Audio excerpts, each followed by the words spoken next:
A few years ago, I spent a week with my girlfriend at her family's cabin deep in the Blue Ridge Mountains. The place was nestled beside an old creek, shrouded by trees and echoing with the sounds of nature. Her family didn't visit often, so we had it all to ourselves. One night, after we'd been chatting around the fire for hours, I decided to take a walk down the old creek road.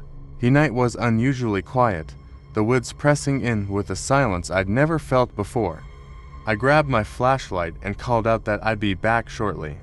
My girlfriend was uneasy, but I told her not to worry. As I walked down the road, the night air felt thick. Fog drifted in patches along the ground, winding through the trees like pale fingers. Suddenly, the silence broke with the sound of footsteps, echoing mine. Each step I took was followed by another, deliberate and close. I turned, shining my light, but saw only trees and shadows. After a few minutes, I shrugged it off as my imagination, until I heard a whisper, almost like a sigh, drifting from deeper within the woods. Ignoring my gut, I pressed on.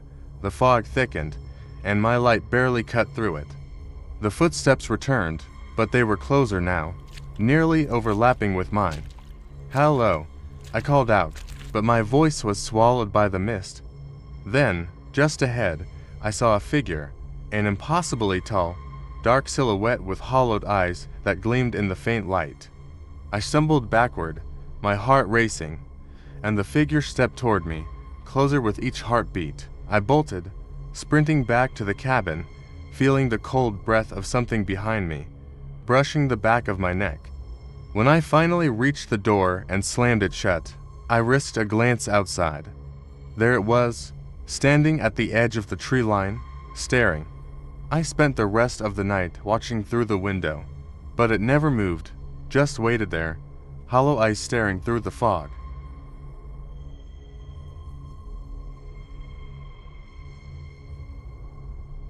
Several years back, I stayed with friends at an old lodge near a remote lake. The lodge sat surrounded by woods and fog-covered waters, its silence broken only by the occasional cry of a loon. On the second night, a thick mist rolled in, cloaking the lake and forest in a ghostly shroud. I felt a strange urge to explore, so I grabbed a flashlight and told my friends I'd be back soon. Walking along the narrow, overgrown path by the lake, I heard rustling from within the trees. I stopped, and the sounds ceased, but a feeling of being watched sank into me. Shadows shifted in the fog, and faint, scraping sounds drifted through the silence. I kept walking, hoping to shake off the feeling, but the sounds seemed to follow, relentless. Suddenly, just to my right, I glimpsed a flash of movement, like someone darting behind the trees. I shined my light, and there, half hidden in the mist, was a face, a pale, vacant expression with hollow eyes and a twisted grin that stretched too wide, too unnatural. It locked eyes with me, unblinking, and I felt paralyzed, the world narrowing to that sickly grin. I stumbled back, barely able to breathe. The face seemed to sink back into the mist, but reappeared a few steps ahead.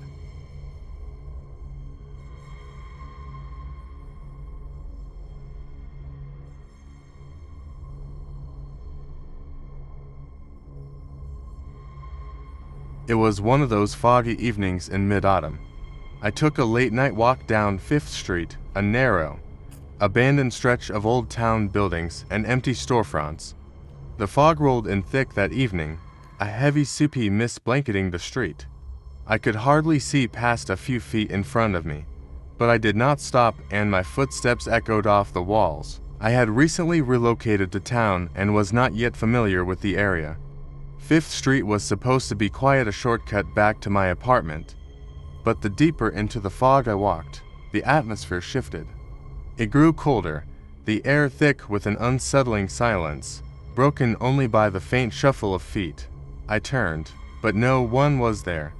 I took a few more steps, and again, the shuffling reappeared, this time louder, as if someone was dragging something behind them. I walked quicker, the fog swallowing the sound of my feet. The shuffling continued instead, as if it would follow, no matter how fast I walked. "Hello," I called out. My voice was small in the heavy air. Nothing. Then, a whisper, faint and raspy, floated through the fog. Wait. I kept walking, chilled, looking back over my shoulder, half expecting to see someone there. I looked up and saw an old lamppost, its light casting a circle of illumination on the street, and outside that circle, a figure was standing, tall and motionless, face hidden in shadow. I could not tell if they watched me, but there was something wrong. Like their gaze pierced through the mist straight to me. I averted my gaze and took another step, but the whisper came again, closer this time. "Wait. Don't go." My heart was racing as I started running, my feet slipping on the wet cobblestone as I sprinted toward the light of the next block. But when I reached it, I froze. Ahead of me, standing under the next street lamp, was the same figure, somehow in front of me now, watching, waiting. Panic set in, and I ran back, trying to find my way. But when I turned, there it was again, standing in the fog under another flickering street light. Whichever way I turned, the figure was always there, just beyond the light, waiting, a voice in the fog whispering, "You're not alone." Slowly, I backpedaled, the world narrowing to that figure as my back came up against something solid. Cold fingers brushed my shoulder, and a faint breath whispered against my ear, "Come with me." Screaming, I ran, heading down an alley without a concern in the world for where it could lead. When I finally burst out onto a well-lit main street, the fog had vanished, and so had the figure. Yet, even now, on nights when the fog rolls in thick, I sometimes hear the faint whisper, beckoning from somewhere deep inside the mist.